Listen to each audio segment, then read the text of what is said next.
Latte Art Project.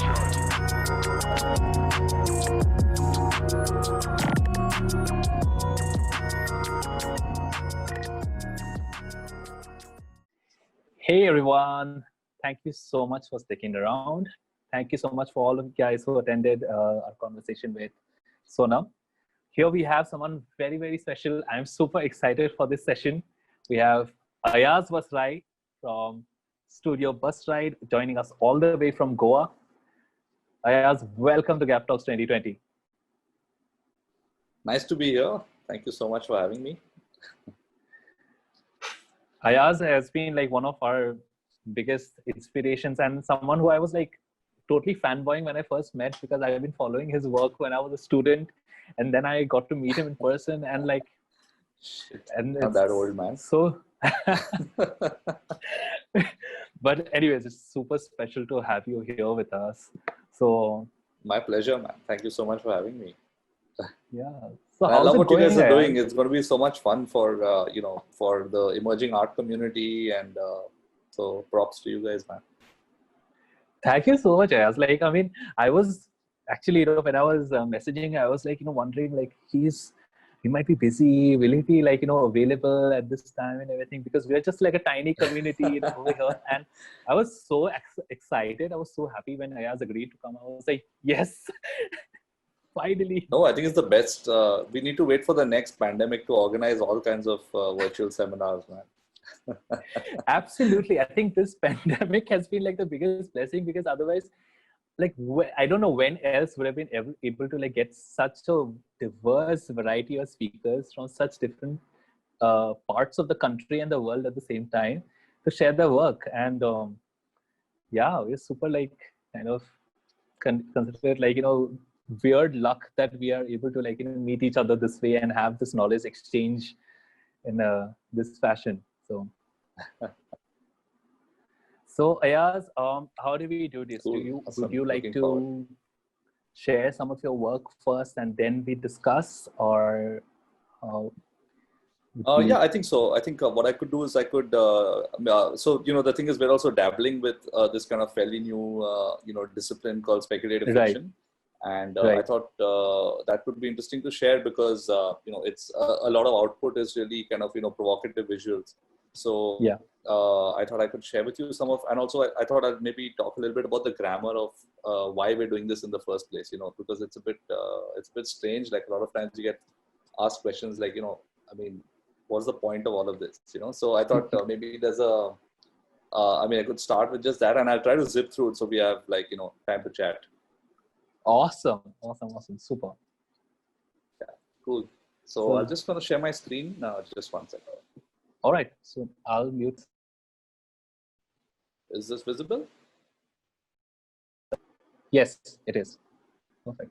Oh, yeah, awesome. Cool. So, I think one of the things that we're quite passionate about is this idea of Indian futures, right? Which is really to kind of protect ourselves from the whole Silicon Valley way of thinking. So I think one thing that we definitely look at is how do we populate this very interesting future space with our own kind of scenarios. And one of the questions that we get definitely very often, asked very often is this whole idea of why speculate in the first place. It's not like we have less problems in the present. Why do you? Why is it interesting to think about the future, or why is all this, really just random funny stuff interesting? And it's something that we've also been asking ourselves, and something we've also been figuring out. So what you're seeing today is really a work in progress, and I think that's why it'll be really fun to have a chat after this. So I think in terms of our current framing, these three kind of scenarios really stand out. Like I think one of the things that we started off when we were looking at a futures practice is this idea of a very flexible and new definition of time, and how do we define time? If we believe that there are many theories around time, and I'll maybe take you through one of the fun ones that we've been working on right now. There's also this idea of fooling around, like this sort of being the court jester, really, this sort of prankster, and how does that kind of play into this whole worldview? And this really interesting idea of the nostalgia for the future. So these three things are things that I'd like to, really quickly zip through.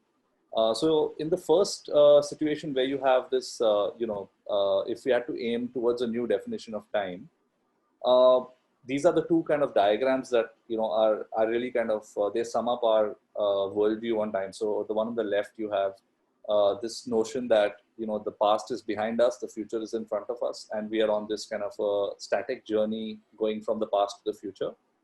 And that's really the kind of Western conception of time, right? So, and in Eastern traditions, like you have the kind of the more esoteric traditions, the Hindu kind of mythology, you have this idea of cyclical time, where time exists as cycles. So what has happened today will happen again in the future, and it's sort of, I think, the breadth of Brahma. I mean, there's a couple of really interesting metaphors around that whole thing.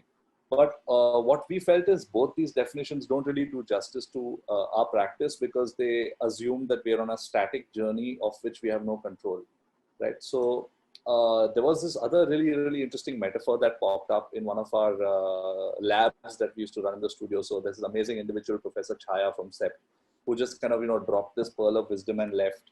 And he looked at the idea of time in a very interesting way. So he says, if you go back to mythology, there's this really interesting story of the Samudra Manthan, which I'm sure a few people would be vaguely kind of familiar with. And this is the story of collaboration where the gods and the asuras kind of wrap the divine serpent Vasuki around Mount Mandar and invert the mountain into this this sort of this ocean of milk. And then there's the churn that happens. So what we did was kind of diagrammed what he was talking about. And once you see the symbology behind all of this, what's really interesting is that in this metaphor, the serpent is time.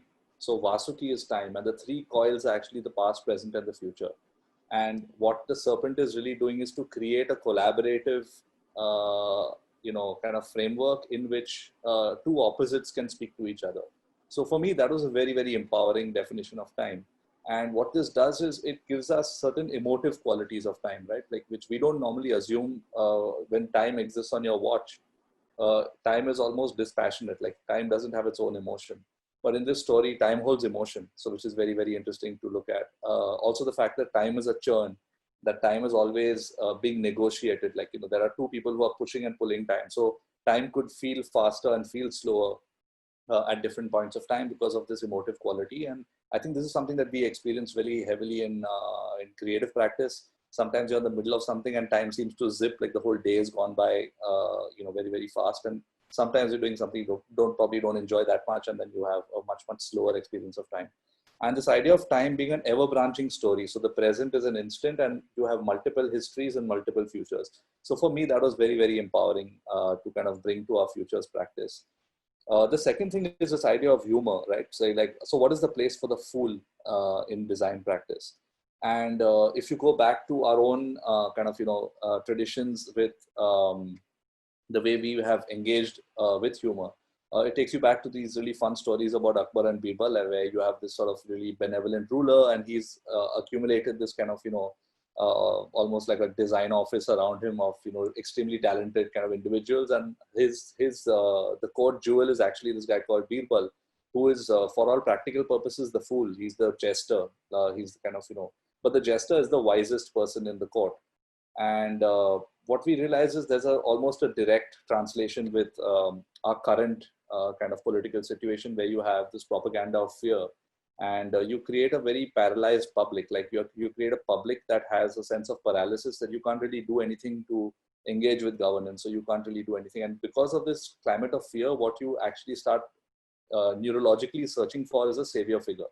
So the climate of fear actually kicks your amygdala inside, which is your reptilian brain. And you're effectively shutting down your prefrontal cortex, which is your rational brain, right? Which is what makes us human in the first place. And it also starts this sort of a bad loop of rejecting anything which is outside our own tribe. So under fear, societies tend to become more xenophobic, right? So they start rejecting anything which is outside their own sort of tribal domain. And these are very old survival instincts. Like, these are instincts which emerged on the African savanna. So it's very primal. And what I believe is that this is the place for the fool, right? So this is where humor could actually kick in. And what happens with humor and making fun of this whole situation is you're able to actually kick your rational brain into mind. So you can actually grapple with the problem better if you laugh about it first. And the third prompt is this idea of nostalgia, right? So nostalgia is normally, especially in design and in creative professions, nostalgia is used as a tool, a very powerful tool for creating resonance. But if you look at our understanding of nostalgia, it's very strange because nostalgia used to actually be a diagnosable disease. So, there were soldiers who were in war who used to suffer from nostalgia, and they were sent back home because they couldn't move, they couldn't walk, they were under this extremely crazy homesickness. And it was actually supposed to be a fatal medical condition at one point. And what's really interesting is that you can actually suffer nostalgia even in the present, right? So this is beautiful quotation by Milan Kundera, who talks about this idea of nostalgia and the presence of someone you love, because you are seeing a future in which they don't exist. So it's a very interesting way of saying that, even here the notion of time collapses. And what we also realize is that, especially in societies that have suffered major disruptions in the recent past, most people nostalgically long for the past. But this nostalgia is not empowering. It's actually a disempowering kind of a nostalgia. And what happens is through speculative fiction, what we can do is to instigate debate, right? You can actually question the way things are. And over here, we tend to diverge from design process. So interestingly enough, design process, I mean, the word brief may be very familiar to everyone. Like, we normally concern ourselves with the brief, and then, we try to figure out more innovative ways of engaging with that brief to kind of create an atmosphere of innovation or some fun stuff. And essentially our end output of design process is to offer a solution or to find a solution finding process in kind of emerging design fields. But with speculative fiction, what we do is we engage with society, we engage with community, we engage with the world the way it is. And we create situations for which future briefs have to be written, right? So in many ways, speculative fiction predates design process, and it creates a very, very active, engaging kind of a situation. And for us, what's really important is we create nostalgia for the future, right? So nostalgia, the sense of longing for something that existed in your memories.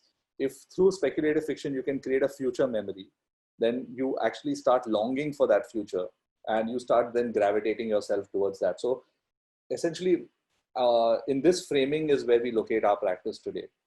And I'd like to show you some work really quick around this India Futures project that we've been populating for a while now.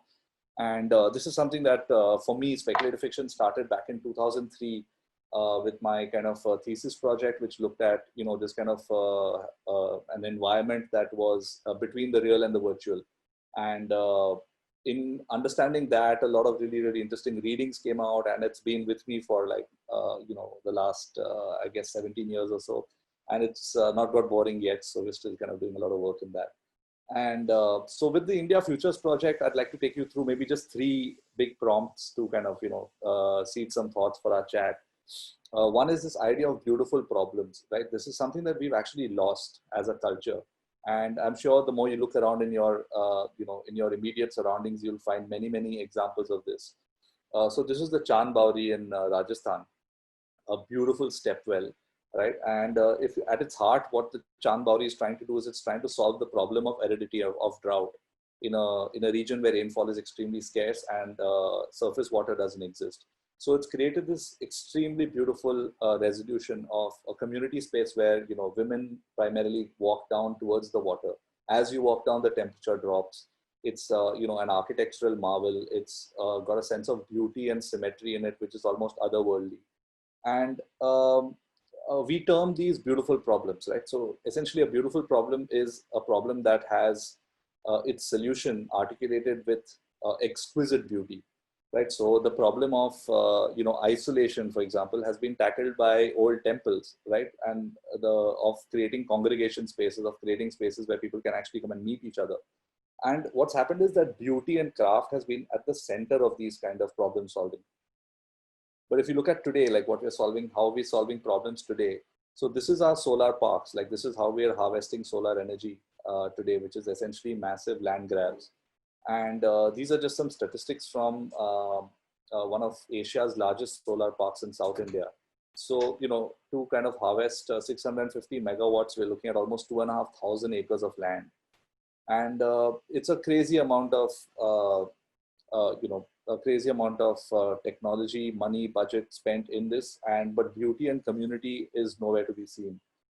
This is how the solar panels are cleaned. So it's an extremely inefficient process.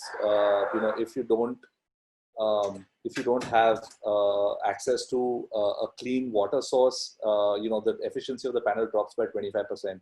So these have to be cleaned with illegal water every day. So it's anyone's guess how green this energy is. And for us, I mean, it's really interesting to think about the fact that, what better way to create a sun temple than with solar panels, right? Like if you had to look at, in fact, even the root of the word Konark, which is the Konark Sun Temple, the root of the word Konark is actually Kona, which means corner, and Ark, which means sun.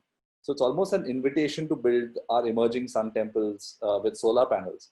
And then we worked with this amazing illustrator, Yuvraj, to kind of, so we worked with him to kind of develop this almost like a vision of this future, crazy ass kind of sun temple that exists in the middle of Rajasthan, which, harvests solar energy. So it's doing its bit, but it has informed culture. It's got like these kind of emerging subcultures that are around it. So you have these kind of, sandboarders, a community of sandboarders who actually adopted this. And then the power of this whole temple is actually then siphoned off to create a whole solar community in Rajasthan, which is, primarily based itself around this resource.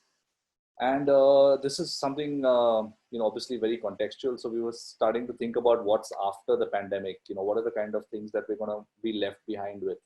And because we, I have a strong connection with Bombay, this is really called Bombay Post-Apocalypse. And again, here, we're not starting from any subjective kind of starting points. We start from something fairly objective, which is really data. And if you look at what other big cities around the world are able to afford their citizens, they afford a huge amount of open public space. And just in terms of statistics, Mumbai offers us 1 square meter of space per capita, whereas a city like London or New York, which is equivalent to the kind of density that Bombay faces, they offer their citizens almost 20 or 30 times the per capita open space. And therefore, it's no surprise that pandemics spread so fast in highly dense kind of populations. So we started thinking about what are the kind of vignettes of Bombay that one could look at to create a slightly more optimistic step towards a better kind of reality. So of course, Dharavi is one of the poster boys for any kind of city intervention. So we were looking at what if even a percentage of Dharavi started looking at rooftop farming, right? So you have these kind of green rooftops that are servicing that particular micro community within Bombay. This is the Methi River. So we started wondering what if you could actually float barges on them, which create like sort of these informal farms that are used by the surrounding farming community.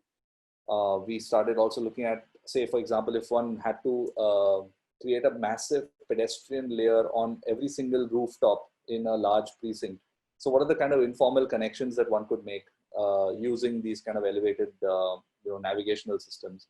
And so you have this whole stretch on Marine Drive that actually enjoys this huge rooftop farm. And then, obviously young people in that area, then they create their own kind of informal navigational systems between buildings. We were looking at hacking together kind of, public circulation between homes in Bandra. This is like a use of the space between 2 buildings to create open space. So you can just step out of your window and step into a common open space, which is a kind of a scaffolding between 2 buildings. So you could have open air amphitheaters, you could do some terrace farming, you could even have a small skate park. You could have like a lot of really interesting accessible space between 2 buildings. We also, the dark side of this is, in the pandemic, normally monitoring and surveillance becomes really, important for cities. And while it is deployed as a system for, tracking the movement of the virus, it could actually very easily stay on later as surveillance infrastructure. So that's something we need to be very, very cognizant of. So we were looking at what if there's a community of people who are now having to live under these kind of draconian laws that are, put together in the pandemic. What would their propaganda be like? So we started looking at this idea of the Indian Rebel Alliance, which is this sort of group of activists who've come together to kind of create scrambler patterns. So you have scarves and all this kind of really interesting detritus of culture that becomes part of their thing. They're also now, obviously they're living in a surveillance society, so they need to create jewelry and facial props that actually scramble their face, the face recognition algorithms. So this is from the IRA Delhi chapter. Then you have a lot of heat detection drones that are flying around the city. So you have essentially traditional shawls that are stitched behind with a double layer of aluminum, which creates a sort of a heat signature masking kind of a thing. This is, protests like Shaheen Bagh, which could be covered up with, these sort of traditional shawls, which are grafted with, aluminum linings so that they protect the community inside them from surveillance.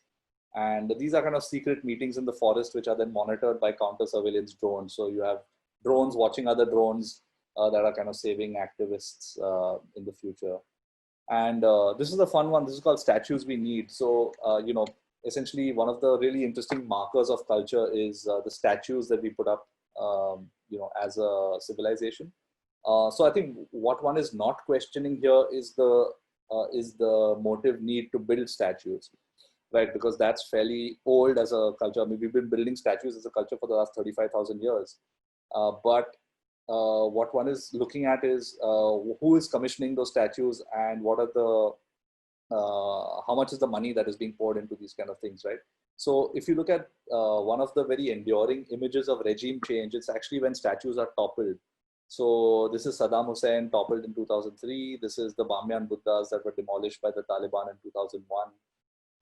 And this is the Statue of Liberty, which kind of opened in 2018, right? So, and this was built obviously at great public cost. This was built as a symbol of national kind of pride. And while one is not questioning the act of building a statue, we started thinking about, if I was given that amount of money, what would I do with it, right? So I think what we start realizing is that the problem is not building the statue. The problem is building only the statue. Right. So what one is actually contributing to a skyline and contributing to a community at risk, or contributing to essentially in many ways, a very, very marginalized kind of community, is you're contributing a symbol of ornamentation or politics, a fairly weak symbology. But we thought like future statues actually need to be performative, right? They need to justify their place on a skyline. And I mean, I could maybe share some links of some of the more detailed documentation, but I thought instead of showing a whole bunch of images, I could just show one in a little bit more detail, right? So we again start with data. So we start looking at, what are the kind of cultural signs that we're seeing today. And what we take for granted really is, our data consumption needs, right? Because we consume almost 11 GB per capita per month.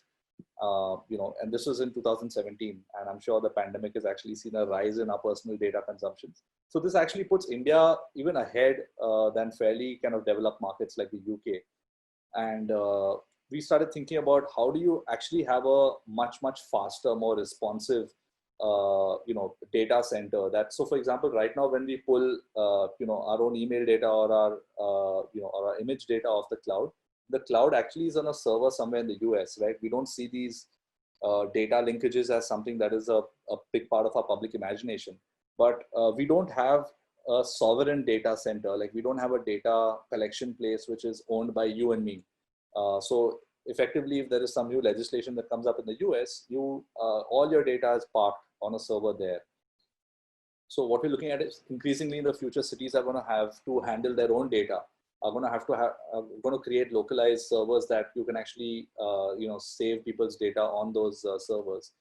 And if you look at the way the internet travels around the world, it's traveling in this vast, very fragile network of, underwater cables. And almost all of India's traffic comes into BKC. And I think it's in Chennai that there are a couple of these kind of large internet stations into which this huge transatlantic cable kind of joins. And you snip that cable, you've cut off India's internet access. So it's fairly fragile and fairly strange to kind of, to research all these things. And we thought, like, what if you have a huge statue, which is, say, of Kasturba Gandhi, which is on, it's offshore so that your servers can be dipped into the sea so they maintain their temperature better. And on the screen of that statue, you have these two large LED screens that are actually two algorithms playing Pac-Man. And the point of these two algorithms is really they're competing, and they're trying to see who can crunch data more efficiently. So they're playing an extremely high frequency game of Pac-Man against each other, and whichever algorithm wins is the one who then starts optimizing people's data. So in situations like this, one can actually start thinking about future needs. and at the same time marry them with this very human act of building statues. And I think this is, an interesting, I mean, she's a superb author called Rebecca Solnit, which I highly recommend everyone read. She actually talks about this idea of revolution that exists actually in only the imagination. And it's a situation where, you'd want, an imaginary revolution to happen before the kind of physical revolution takes place. And revolution very often doesn't look like revolution. It's actually just people changing their perspectives about things. And the idea is that hopefully we are part of a large network of catalysts who kinds of, pushes culture in that direction. So yeah, that's a little bit from me. Thank you.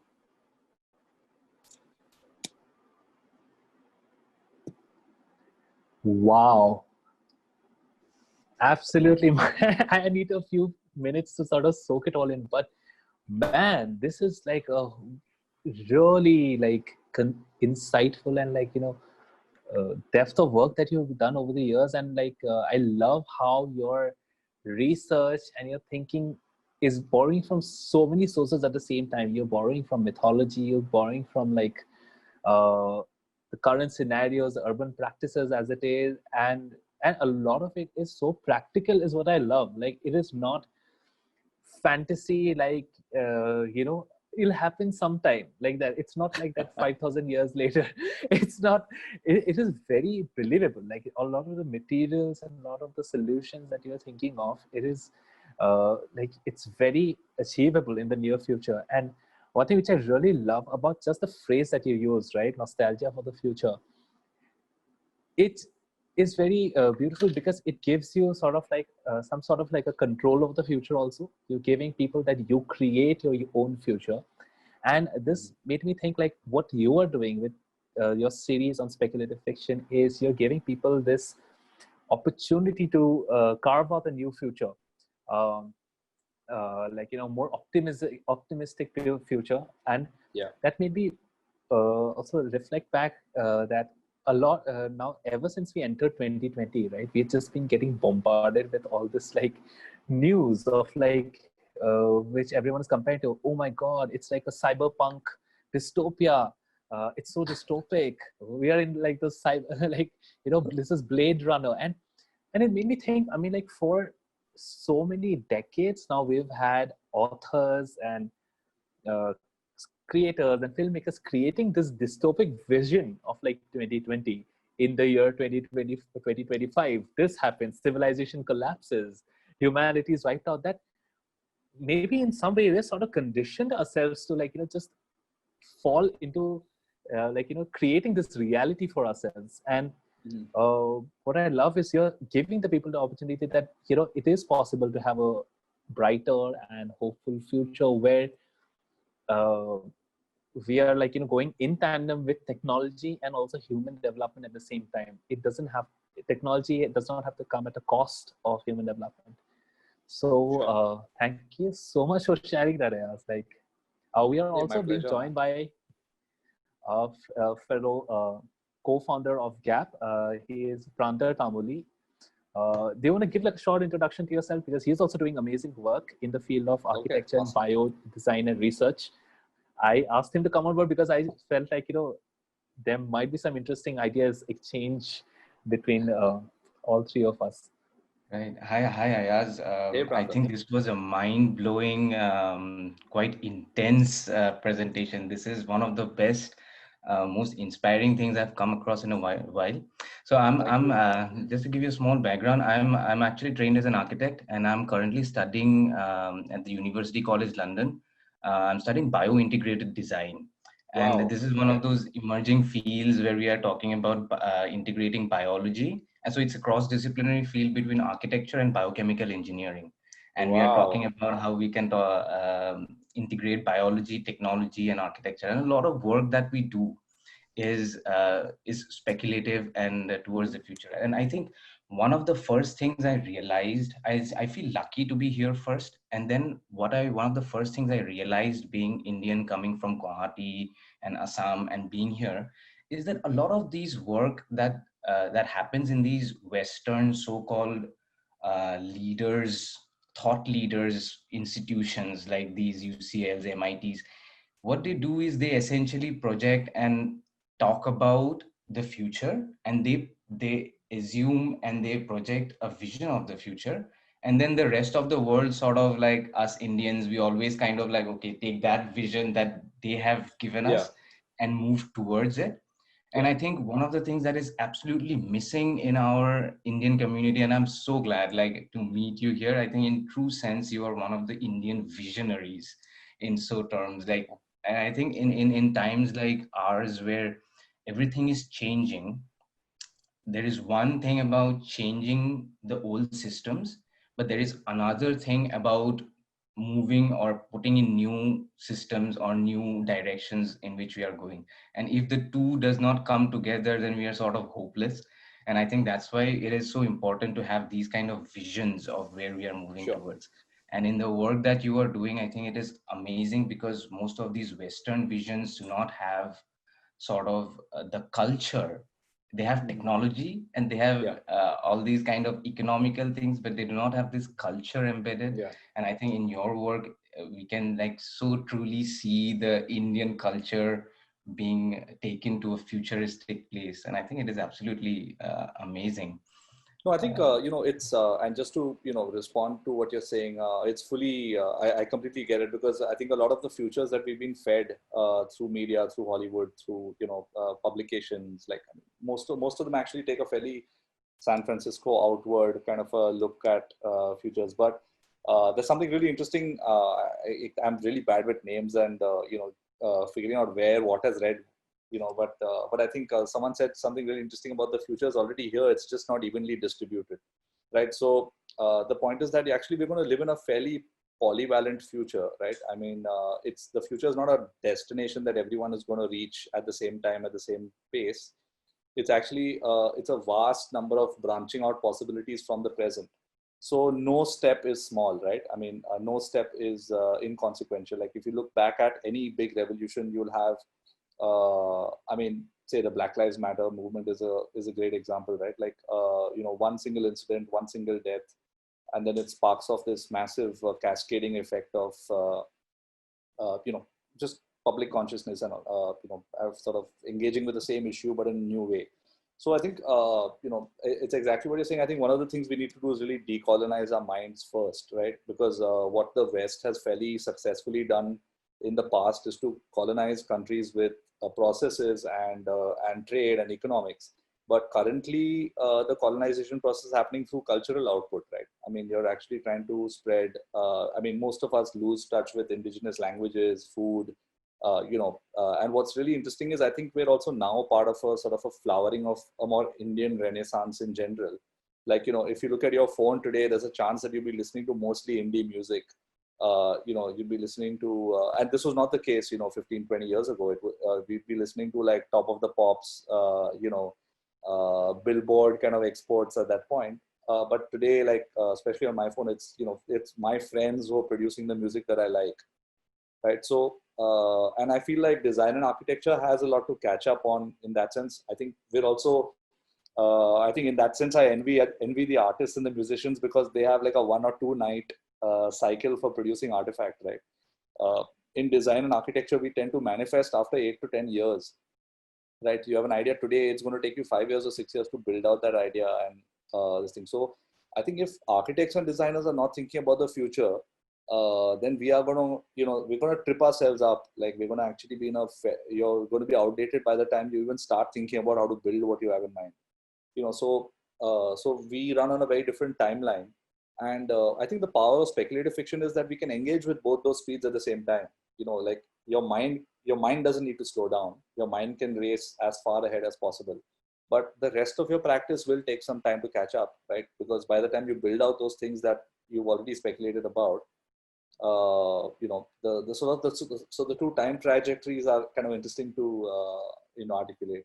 And what's really interesting is the more deeply you think about these things, the more it comes down to our conception of time in our head, right? Like how do you see time? Like when you see an old building coming down, right? Like say there's a beautiful old part of Guwahati. I'm not very familiar with Guwahati, but imagine the best example of local architecture that you can think of, and imagine the bulldozer, bringing it down, it'll bring a lump to anyone's throat, right? It kind of, automatically has a very knee-jerk reaction.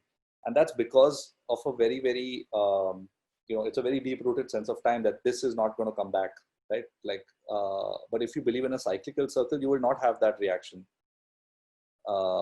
So it comes down to these very deep-rooted metaphors that we hold in our heads. And I think in this kind of a, this more churning, more collaborative vision of time, we can be very open to new technology. Like, we're not saying that if an old thing has to come down, what does that old thing have to offer to us? How can we save what it has to offer to us? But how can we graft the extremely new onto that, right? So with all these hybrid possibilities only come up when you have a fairly large, open, collaborative kind of a outlook to most things. That is very interesting, Ayaz, that you share, especially thanks for giving the context of Guwahati, because that is actually happening right now. That is something which Prantar and I relate to a lot. And that brings me to another question, is the fact that, you see, like we as human beings, we always have, whenever we have the luxury to think about the future, we always do. We always think about what the future would be, and we always idealize that. There's just always this, I think most people always have this idea that whatever we have right now sucks. Okay, yes. There's this other version that they have, like they romanticize the past. Yeah. And what I see right now is, in the whole mainstream, how the nation is thinking and heading, I also see a dangerous trend, but which is also trying to do decolonizing design, but in their own way. Like trying to sort of rename historical monuments, trying to rename historical, demolish old structures, and create new monuments. And like that is a path, that is a path that they have chosen and idealized, and their vision of a future is the one which is, again, glorification of the past. So it is like a speculative fiction of their own making. So no, I think when societies go that way, you also realize that this is a society that has nothing but details to fight for, right? I think it's the essentially a lack of imagination that our political. I don't think we need to look to politics to give direction anymore, because it's fairly a failed institution. I mean, it's not a institution that needs to be given the stress of coming up with vision. Right. I think politics needs to be able to run things efficiently. I mean, they're like a service provider, like a postal service, or it needs to be judged at purely from an efficiency perspective. Like, I don't think we should look at politicians or politics to give us vision for the future. They're just badly equipped. I mean, they don't have the. I mean, see, politics essentially comes from a very old. These kind of thought patterns come from ancient Greece, right? Where you have essentially pyramidical thought, right? Like, you have someone at the top, and then you have a branching system below. So it's this kind of pyramid. But what new societies and what new kind of communities are manifesting is a much, much flatter hierarchy, right? So you have essentially the metaphor of a network rather than a pyramid. So, I mean, it's essentially the difference between a tree and a bamboo grove. Right? Like your tree is, when you cut the tree off, you can actually drop the whole tree and the tree is dead technically. But where do you cut a bamboo grove? Where's the beginning or where's the end of a bamboo grove? So those are rhizomatic structures. Like, you can't shut down the internet, right? Because it's a copy of a copy of a copy, and it's fairly resilient and fairly redundant. And anyone who's working with self-recursive algorithms or generative design, I mean, these are very, very familiar concepts. Right, and these are cultural concepts. Like, these are not concepts that exist in mathematics. These are concepts that exist in our brains from the way we model human species interaction.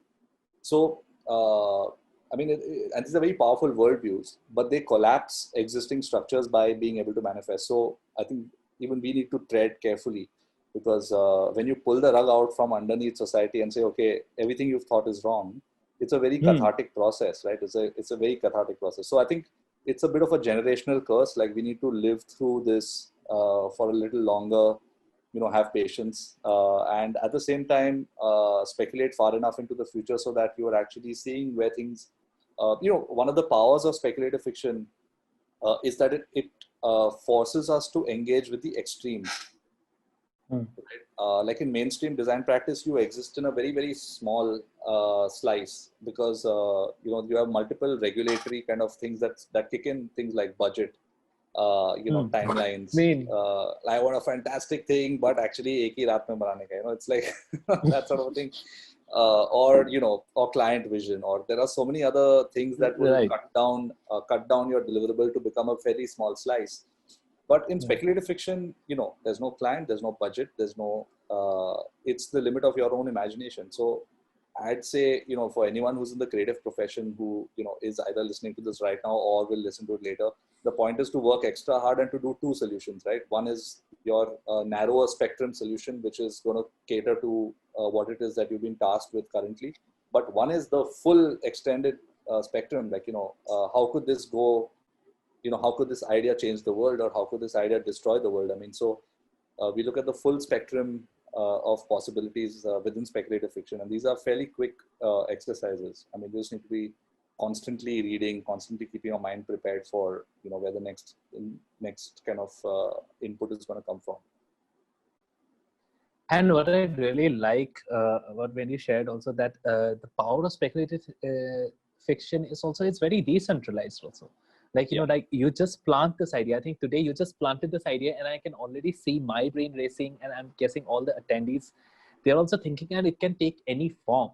Like, if you're an author, you can just write something of this nature. Like, Absolutely. You can create a video game, you can create music also, like, of a alternate speculative future. And it is, it has a potential, it is a growing movement, I believe. Like, Afrofuturism has become like this massive subculture, and which has, like, now Hollywood is trying to cash in on that with Black Panther.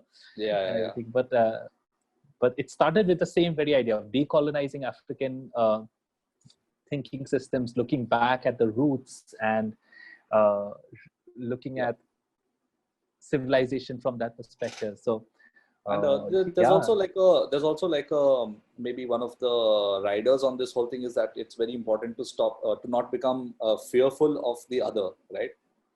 Like normally when one defines nationalism, right? We normally define nationalism as okay, this is us and this is them. You'll define nationalism by borders or by a boundary condition.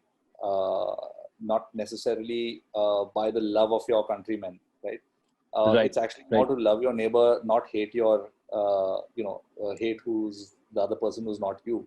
So I think this sort of the narrow confines of nationalism are really what causes this kind of xenophobic attitude of, like, me, my tribe, my kind of my people.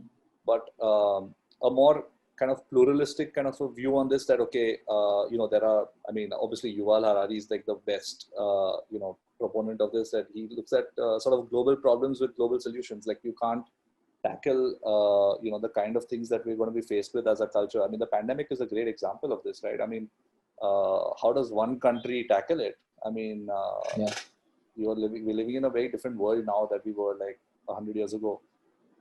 So I think this 5 months ago, for that matter. Even like 6-7 months ago. Absolutely, man.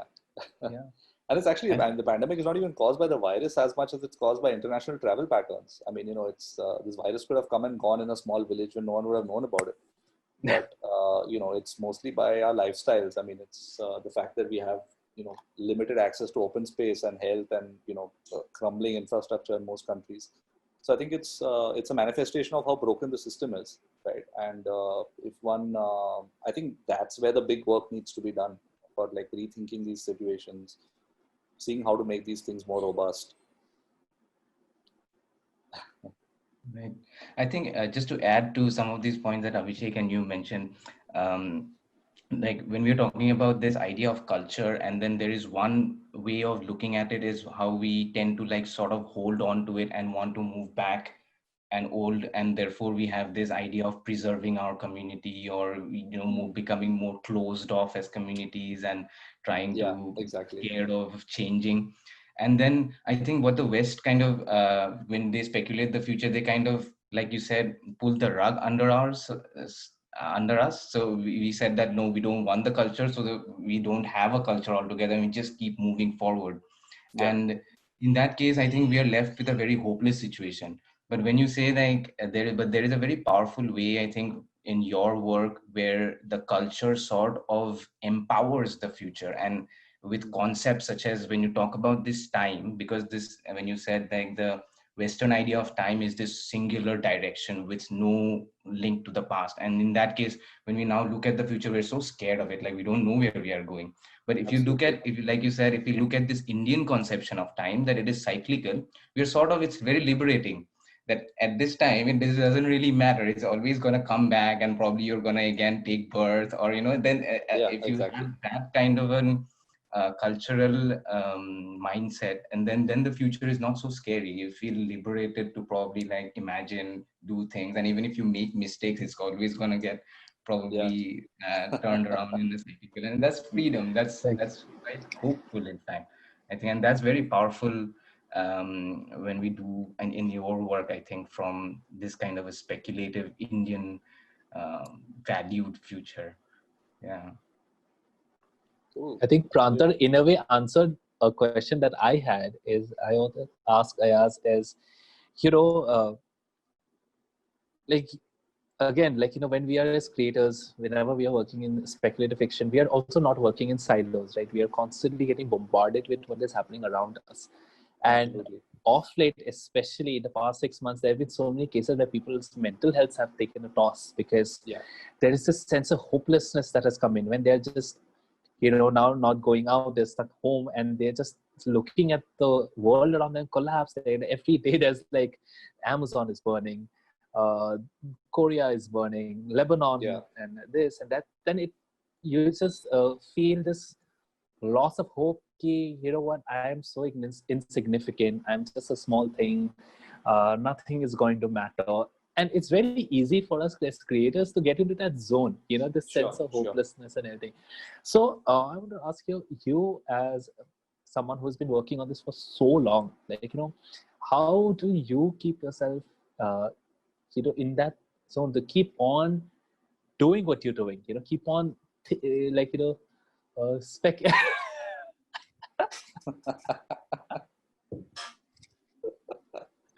Best answer. Thank you. I think Prantar and Ayaz like did a good job in answering my question. Awesome. But I mean, completely honestly, I think you know, a lot of it is also the, you know, the narrative that we are faced with, right? Because you know, where do you get your news from, and where do you you know, what are the politics of that? Because so I feel in a society that is you know, almost like, I mean, in some ways you know, has a very fluid relationship with science and data. You know, we tend to believe what we want to believe anyway, you know, irrespective of what is being you know, shown. So I mean, you know, there are many sides of this whole thing. Like you also in daily interactions meet with people who, you know, who study the mortality rate of this, and they're like, you know, okay, I have a 3 in 100% chance of, you know, contracting it, but nothing happening, and you know, go on living your life. I mean, so I think there's a situation where, I mean, these are people who I know, and you know, obviously people make different decisions based on their own situations, depending on, you know, your house environment, depending on who you're with, who you need to take care of, stuff like that. But I feel you know, the sort of environment of fear is not new, right?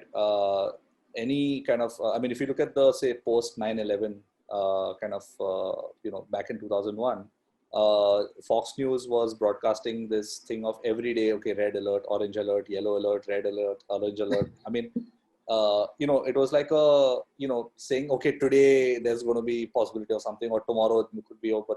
Okay, right now, you know, go out but shut your windows. I mean, it was like a, you know, whole spectrum of fear mongering that was you know. And I mean, what we also need to understand is these are all control mechanisms, right? Because when you have a fearful, paralyzed public, you can actually push through legislation that would never have gone through if you had a rational thinking public. So I think our job as creators is really to kind of you know, constantly engage your prefrontal cortex, right? Like and all the answers are actually in neurology. Like you need to actually constantly get rational minded approaches, and this is why stand-up comics are so important in today's, I mean, you get probably more accurate news from like a John Oliver or a, because they're able to make fun of it in a way that they're able to see it from a different perspective, right? Because they're thinking rationally, because their brain is on humor, it's not on fear. Like your brain on fear and your brain on humor is two different brains, right? Like I'm sure you guys have friends of people who've done really, really well throughout the year in academics, but collapse before an exam, right? They're not able to perform like that because our educational system is built in such a way that we actually, we don't do micro exams, right? We do one big exam at the end of the year. And what you're doing effectively is telling someone that, okay, you walk into the examination hall, I'm going to pump you full of fear. You're going to only think with your reptilian brain. You're going to have a fight or flight adrenaline response. But now you do the best work that you've ever done in the whole year on this one day. So effectively what you're doing is you're shutting down their rational mind and asking them to perform at the highest level possible. I mean, that's why people collapse, right? It's just you're demanding too much. So I feel like to change that paradigm, to actually move into a micro exam situation, you don't have a big exam. You're tested every day for what you learn. You're maybe tested by 2 or 3 different people. One of them could be your parents. So you're making people comfortable with the situation rather than, like shoving a torpedo up their asses and say, okay, now like perform, So yeah, I think many things need rethinking, in this whole kind of paradigm. We have one absolutely question. Somebody's asking, what architecture thesis topics would you suggest? Could you bring a change in the future? You studied in depth. This is a question for you, man, Prant. This is actually something again interesting from the last point you mentioned about the education system. I think that is again like studying in India and studying here with very different things, because in India they were never. So this is the main thing, that in India you would never be forced or be asked to do something that is speculative. They would always tie you down to more realistic things and what is the thing that you need to do, or maybe look towards things that have already been done and then go for it.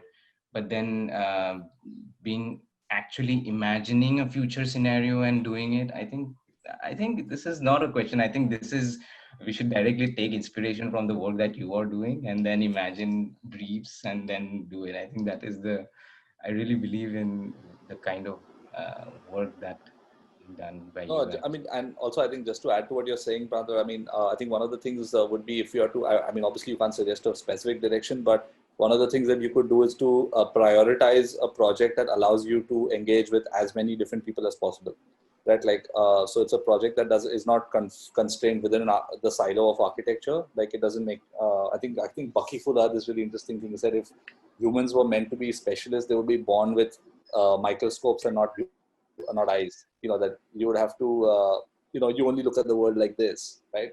So I think the point is to kind of be a generalist and specialist both. I mean, you try to open your mind to as many different influences as possible. Listen to as diverse music as you can. I mean, eat as much different kind of food as you can. I mean, it's really about, I think one of the things that we're also seeing as a civilization is this kind of collapse of binaries, right? Like anything that had a yes or no answer earlier is now spectrums, like including gender, including, so many other things that we assumed were binaries. So I think any project or any kind of, inquiry that allows you to engage with a large spectrum of things, that's a good one to prioritize in my mind. Awesome. Do we have any more questions, Prantha, from the audience? Yeah. I think, okay, we have one from Ria. So she's saying, I'm an architect and graduate in 2018. I've been struggling with self-doubt and lack of confidence while thinking about pursuing future studies or practice. What would you suggest should be the approach one should adopt to get more clear in the head? Yeah, this is something, again, I think Ayaz could, like the question you asked to Ayaz about how do you, this is something that I would like to ask you as well in terms of a senior, like how do you have this clear vision or think about and imagine a positive future and then move towards it? What is your process like, so that we can sort of like adopt a few of these techniques so that we can ourselves calm down and see a good future in No, front? so I think the first thing is to actually invest in experiences or processes that allow you to center yourself, right? Like so, whatever it could be just taking a break from everything, and I don't know. I mean, different people, different things work for different people. I mean, you could trek, you could I mean, whatever it is that you find your center with. And I think once you find that center, many things become self-evident, like, okay, that say you want to work on a self-funded research trajectory, or you want to, work under someone who you feel you have a lot in common with in terms of outlook. And then, you follow that up as an internship or some sort of, because some of these experiences are fairly formative, like they could actually change the trajectory of how you engage with anything. I mean, you could be into mushroom farming, and you just do a 6-month mushroom farming course with someone, and then then everything suddenly starts looking different. So I think deciding from a place of uncertainty is actually not a good thing. Maybe, like, I think if you are confused about 10 things, I'd say do 10 things.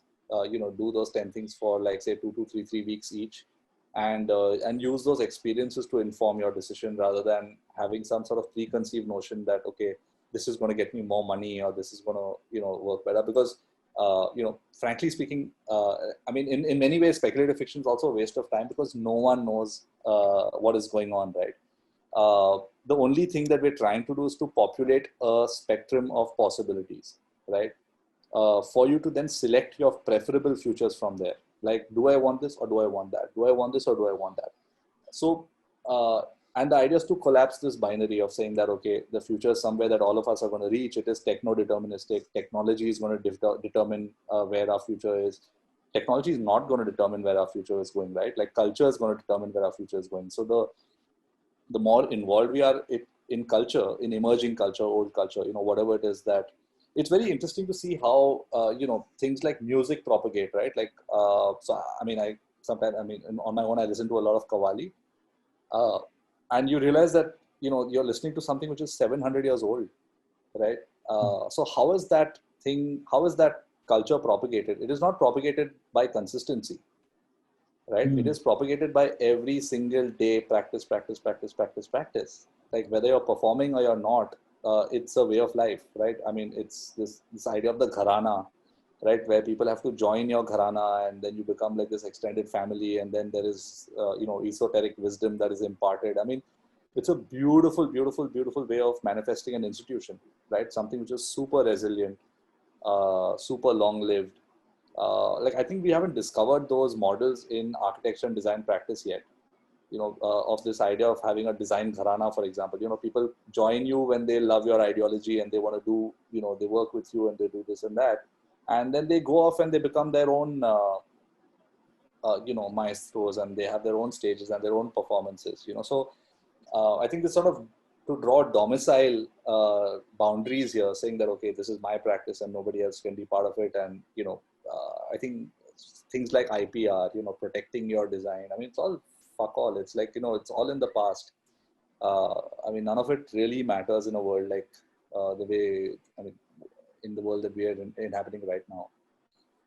That is such a beautiful perspective and beautiful way of, like, just broken this whole thing down. And just looking at the way you work, and even before this, when I was talking to Sonam, I feel like what you guys are doing are sort of running like the new age design gharanas also.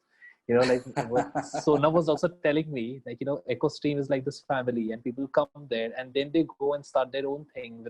It's almost like an incubation center. They come there because they believe in it.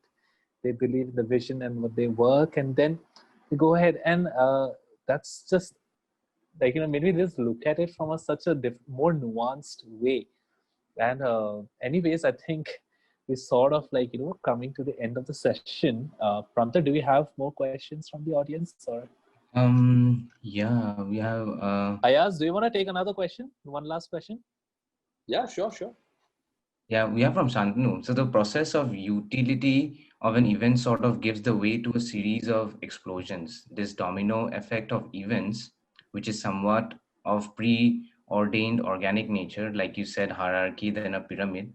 What do you think where the level of control lies? Like, can the control itself be speculated, or the design itself is born out of a need of speculation, or the speculation is itself is born out of a controlled simulation? Wow. Whoa. Okay. Should I need another beer for that?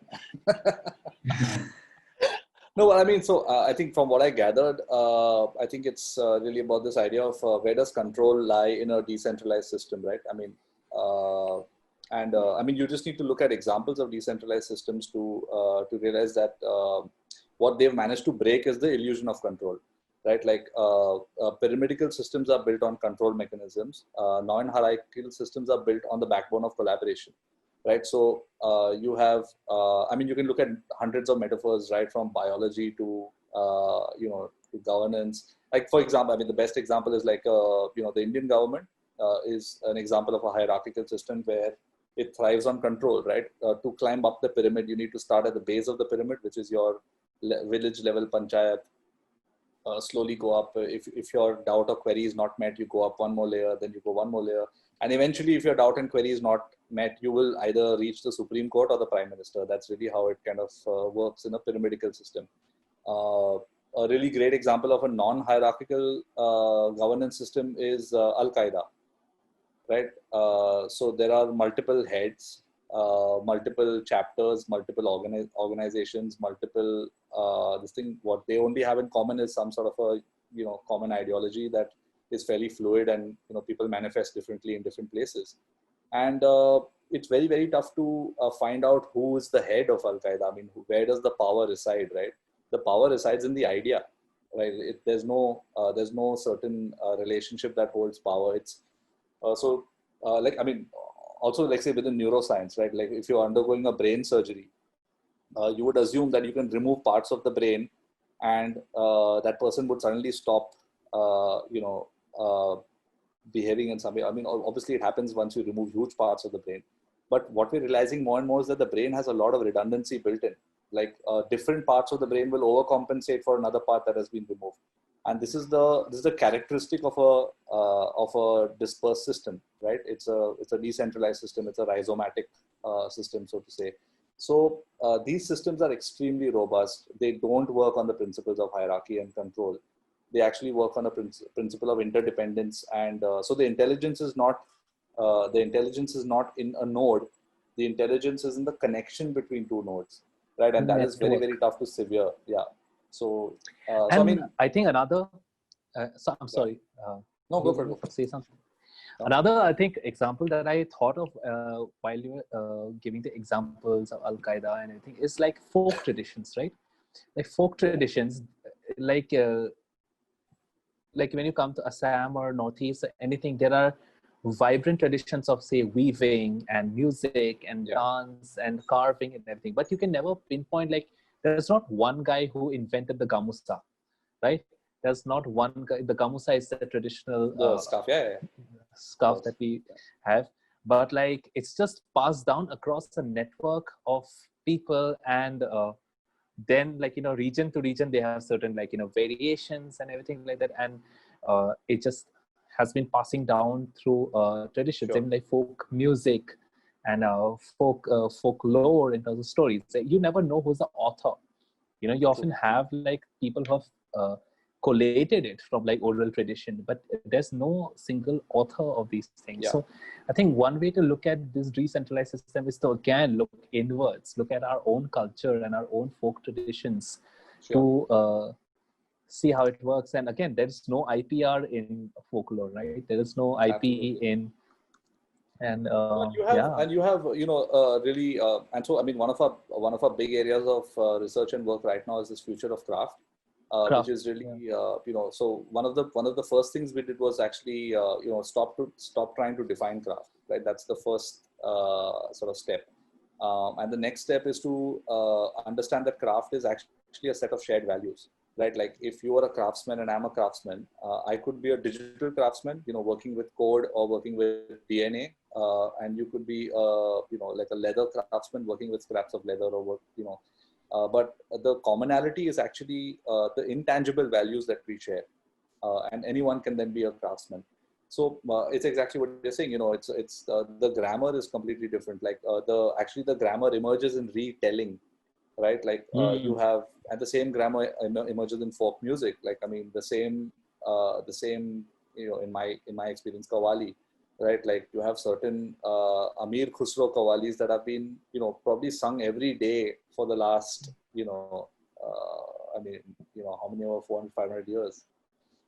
So, I mean, it's a very, very rich system to engage with. So, yeah, and this idea of iteration, it also exists in GitHub. People reusing each other's code. It's a craft situation. It's not, it's not being defined by technologists. It's being defined by digital craftsmen. Right? This idea of interdependent origination that you're talking about in terms of when we look at a network and we don't know where power lies, I think this also brings us to really again ties back to some of our very old Indian Buddhist philosophies, where this actual term of interdependent origination exists. It's called Pratyasamuttapada, I think, where basically where everybody's talking about like this entire universe, there's not a single thing that leads to a cause. It's not a cause and reason relationship, but everything together. And I think this idea of control is something that is again something that has come from the West, where we feel like there is a head and then there is a hierarchy. But in Indian traditions, it was always like everything exists in collaboration and together. And I think that's a very beautiful elaboration that you mentioned. I think it's yeah. I guess so. Yeah, I think this is a we are coming conversation towards that the. can go on, I think. yeah. I don't want to end it. It's like it's super engaging, and I also loved it how beautifully it blended in with the conversation that I had with Sonam also previously. It was also around the future of craft, and I mentioned like what Ayaz you are doing in Goa with, because I remember I was engaged in like one small activity. I think we went to one of the copper craftsmen, and we went to his studio and documented his process and everything. So I was lucky enough to be part of that in a small way. But like the perspective, like aren't we all craftsmen in some way? Like are designers also craftsmen? And like where do we like draw the line? And that's the thing. Like craft is actually cannot really be defined anymore. And when you bring in, we are ultimately all digital craftsmen, and often we look at but there are a few values that you need to share to be called a craftsman. Like again, this is the closest that we've come to understanding it, right? One is this idea of unalienated labor, right? So essentially, if you're on an assembly line, right, where you are not invested in what you're doing, you're just taking an object that is coming from upstream, adding some small technical element to it and passing it downstream, which is actually strangely enough resonant with many architecture and design practices, right? I mean, it's so this idea of being completely invested is a very important craft kind of a guideline, which will separate us from being industrial, a part of an industrial system or part of a craft system, right? So this idea of personal investment in your own labor. So one is not saying that crafts has no labor or design has no labor. They're both fairly labor intensive, but it depends on your own personal connection with that object, which makes you a craftsman or not, right? So I mean, you could find examples in basket weaving. Like if you're mass producing baskets without any kind of relationship to quality or relationship to the object in particular, or if every single iteration is not making you a better basket weaver, there are chances that you would not be a craftsman, right? You would be an industrial producer of baskets. But if every single iteration that you're building and every single basket takes you closer to some sort of transcendental reality about yourself, and is an act of meditation, and is an act of community, and is bringing you closer to your suppliers and making you closer to ecology, and allowing you to engage better with raw material, and building your hand skill or thinking with your hands. I mean, these are all ways in which crafts are defined. right? These are the magic of producing a basket is opaque to an industrial process. So the entire paradigm of magic and transcendental kind of making practice is the domain of the craftsman. So I think it's more subjective than we give it credit for. I mean, there are certain things that you may be doing as an act of flow. You're just doing it, and it's you and the object become the same thing, and it's this kind of, it's this sort of orgiastic kind of output that you would see like in this Zakir Hussain crescendo, where you can't make out the difference between human and tabla. It's just like a thing, it's like it's its own entity, and therein is the soul of craft. So I think when we look at craft as artifact, you're actually then saying that a poem is a set of alphabets, right? I mean, you're taking away all the magic from the creation of the object. So it's more process than artifact, really. Wow. Okay, I am super inspired right now. Okay, I'm like super inspired to like go and make a basket now. Yeah. The internet, like screen, yeah.